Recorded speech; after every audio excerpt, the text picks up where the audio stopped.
welcome. I'm Julia Lee, an equity strategist with Bell Direct.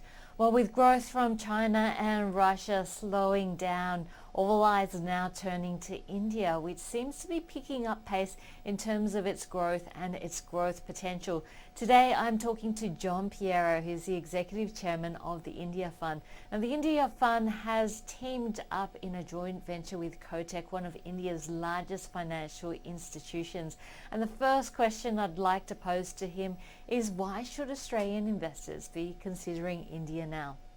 So India is going through a transformation process with the new Modi government coming to power 18 months ago. The government had a mandate for change. It has made significant progress in implementing these changes with a lot more on its agenda.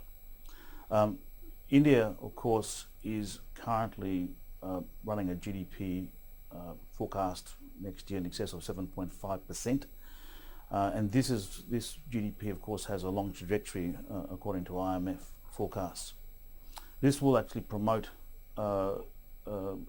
foreign investors to come into the market, and we are one of those participants. Your benchmark is the S&P CNX 500, and look, it's been quite volatile, both on the upside as well as the downside over the last few years. So what do you expect in terms of volatility, and what types of returns can investors expect from your fund? Traditionally, India has been no different to other global markets. It's been affected by volatility that is partly generic, I think, nowadays. Indian markets are, of course, heavily influenced by foreign investor sentiment and, of course, the domestic political situation. As we go forward, I see potentially less volatility in this market as we see a steadying of the GDP numbers and foreign investors continue to support investment into India. The amount of foreign interest in India is quite exciting, but what makes your fund different from just holding, let's say, the index? The Indian market's a very interesting one. It is to a large extent, it's not that different as a composite from Australia. So around 24-25% is made out of financials.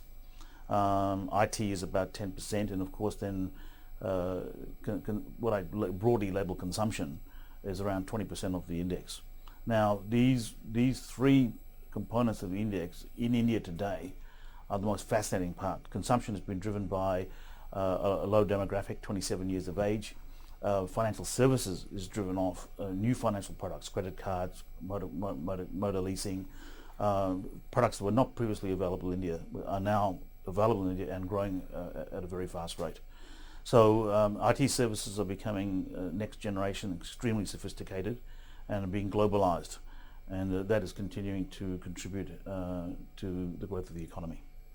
Okay, so that was possibility for growth. Now what about the risks, both in terms of your fund and in terms of investing in India? What do you see as the opportunity that we've created is to invest in a listed investment company, which this portfolio will hold a diversified portfolio of 50 to 70 stocks. It's 80% of the portfolio will be large cap stocks on the Indian Stock Exchange, which is known as the Bombay Stock Exchange, the BSE, and the National Stock Exchange, which is known as the NSE. So we look at India, the way to invest into India and to manage its risk is through, for domestic investors, an Australian listed investment company. And of course, currency is a risk as well. Currency has been reasonably stable. It is always a risk, and this fund is unhedged. Of course, if you have a conviction to India, you'll then not necessarily ignore that risk, but you take it with your investment.